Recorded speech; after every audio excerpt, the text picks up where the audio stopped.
Hi everyone, Nigel Saunders here. I was going to say that it's the perfect day for working on jades. It was hot and sunny, but we got an unexpected thunderstorm this afternoon. But I'll continue to work on the jades anyway. Here is a look at the jades I'm working on today. So this is my oldest one. This was a cutting from Connor's old jade that he bought. And I've had this for quite a few years now, and I'm developing it to grow into that baobab style. So a thick trunk and kind of a spreading shallow umbrella canopy. And it's coming along. I've done quite a bit of work on it already. So today I want to carve, you can see this one branch here. It was cut off here and a new branch has grown here. And I want to smooth out that transition point. On the other jade, which is also a cutting off Connor's old jade, you can see it was just a sawed-off cutting, both top and bottom, and it's rooted and the top has grown a new kind of trunk line or continuation of the trunk line. And I just want to carve away this transition to make it a little smoother. The rain is really coming down now. You can tell it's warm out. The vent is open on the greenhouse. I last pruned this jade in August of last year, so it's been 11 months since I last pruned it. And I was going to prune it today, but then I was thinking I'm going to try the technique where I let the trees clump up. And what that does is it gets a very dense canopy, and then you get branches growing out kind of horizontally, reaching for more light. If you thin the jades out, the branches just tend to grow vertically. They're reaching up for the light. So by getting a dense canopy, you'll get kind of horizontal branches growing off of the existing upright branches as the tree spreads out. And then in the future, you can remove all that vertical growth and keep your more horizontal branches, and you'll get a really nice kind of spreading canopy. That's a technique you can use if you're not wiring your jades, if you want to just use clip and grow. This cascading branch here is a result of that, where there was some vertical shoots and then it reached out for the light, and then later on I removed those vertical shoots. So you can get some pretty nice, interesting, twisty branches, cascading. Yeah, the other technique you can use on jades is to let them grow the branches really long, and then under the weight of the branch they'll start to cascade or weep. And then you let them harden off and then prune them back shorter. So that's a couple of techniques you can use on jades to get a more horizontal kind of branch structure. On a jade branch, as they get older, you'll find there's two sections to the branch.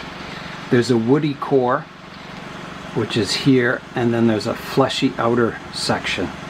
Let me zoom in so you can see that. Yeah, so you can see the core in here, which is a little tougher, and then the fleshier outer ring. So you can cut into the core, like when someone pruned this off, it went through the core and it's healed. So I did some previous carving on this. You can see here, you can see that kind of woody core section. Hope you can see that. And maybe on this one too. Yeah, you can see it in there. Now there's a look at the woody kind of core in there and the fleshy part around it. Both have healed up quite nicely. I don't think you'll ever get any shoots develop on this scar tissue though. So that's something to keep in mind with the jade. So succulent bonsai don't heal like a regular tree. They don't have like a cambium layer that rolls over the wound and closes up eventually. They're more like your skin. If you cut your skin, it kind of heals from underneath and the scab eventually falls off. And similar with the jades is that they heal from within, and that's the same with baobabs and Portulacaria afra. So I'm going to begin the carving. So I'm just got my rounded pruners and I'm going to nibble away, trying to make this transition a little more natural looking between this stump and this new branch. So here I go. And after I do this work, you can see underneath it's green and fleshy. After I do this work, I keep these wounds dry. So I don't water it. I keep it out of the rain. And that helps promote healing, keeping it dry, clean and dry. And some people put cinnamon on the wounds, which helps dry it up and has maybe some kind of antibacterial quality to it.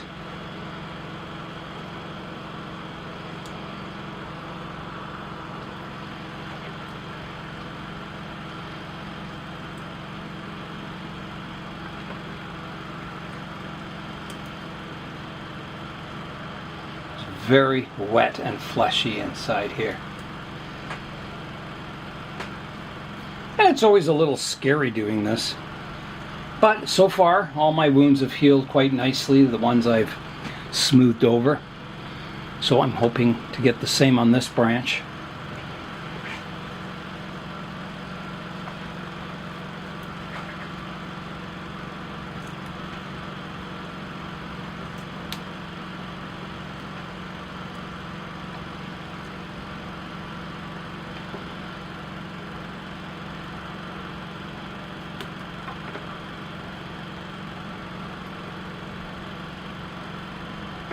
And you can use a knife or anything to do this carving with. It's quite soft, so if you don't have a pair of rounded pruners, you can just use a X-Acto knife, scalpel, any kind of cutting tool will work.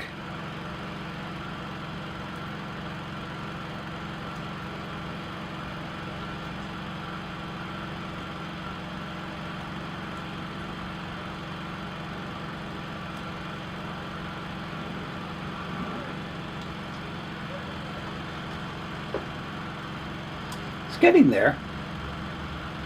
Just trying to do my cleanup now to kind of smooth it out. And there will be some natural smoothing that happens as it heals.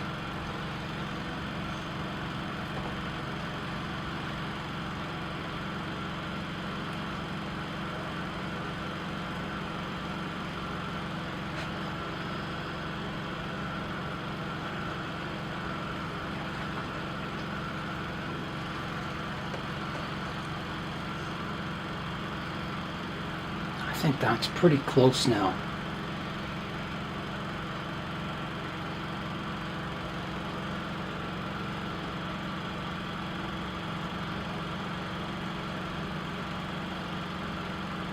It's nice to see the sun back out.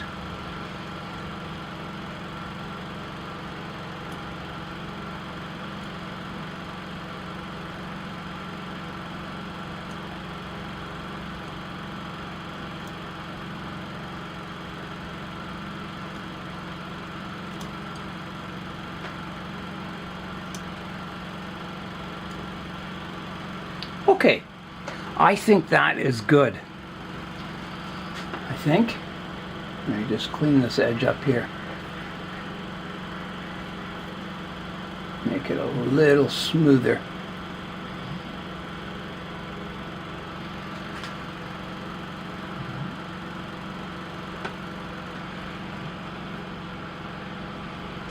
Yeah, I think that'll work. I think that's good. Yeah, so I'll leave that in the sun now. That'll dry out and eventually heal over. So we'll check in on this wound from time to time for the rest of the summer. And that's all the work I want to do in this jade today. So let's have a look at it. So here's the jade from the front. That's looking quite nice. You can see that transition looks better on that branch now. I'll spin it around. So here's the front. Coming around to the right hand side to the back. to the left-hand side and back to the front. Here's a look at the next jade. So you can see this is thickening up quite nicely and it's blending in.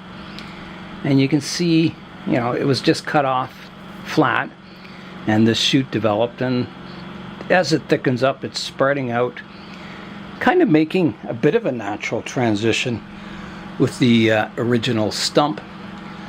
But I'm going to help it along. I'm going to take quite a section off, and this will be a bit of an experiment because I'm taking quite a bit off, and we'll see how it does. Jades typically have, you know, very cylindrical trunks.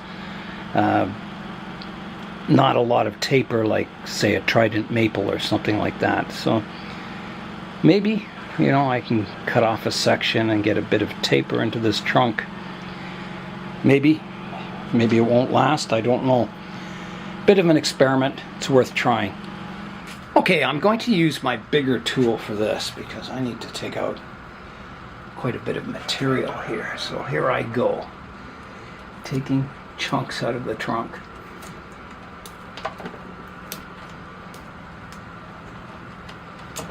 Big chunks.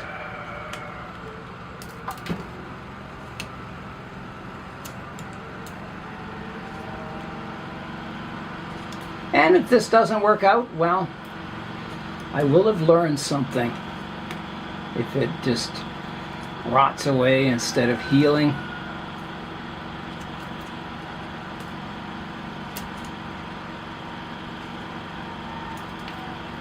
It's kind of the color of a cantaloupe in here.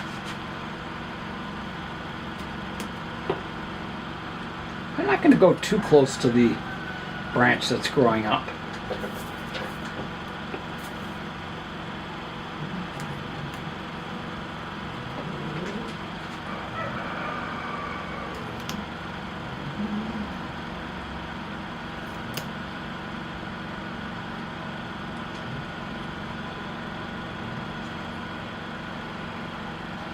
Now, is that enough? Probably not. I probably need to go down to this point down here.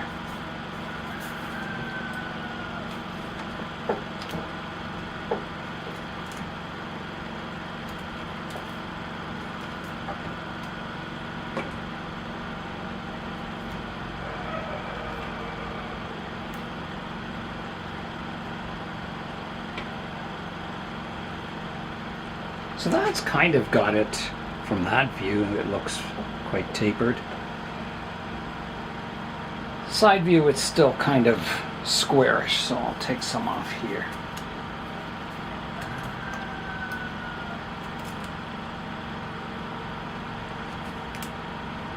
This is pretty risky doing this, I think.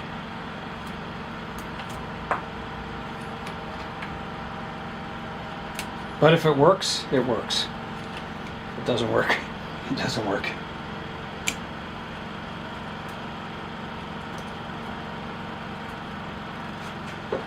That's not bad. I might leave it at that.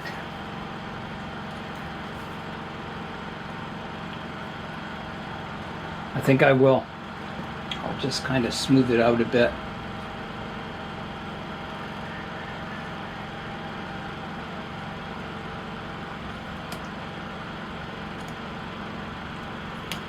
Wow, it's hot and humid in the greenhouse here.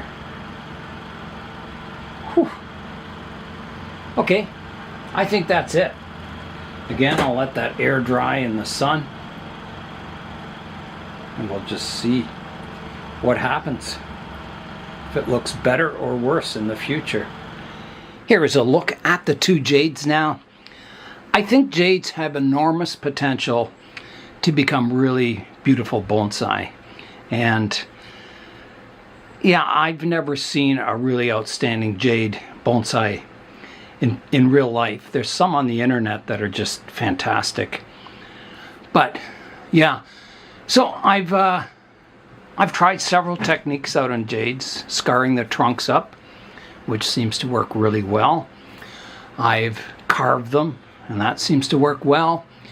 And pruning them with clip and grow seems to work really well too. Hard pruning, soft pruning. Yeah, so there'll be more pruning of this one coming up, maybe at the end of summer.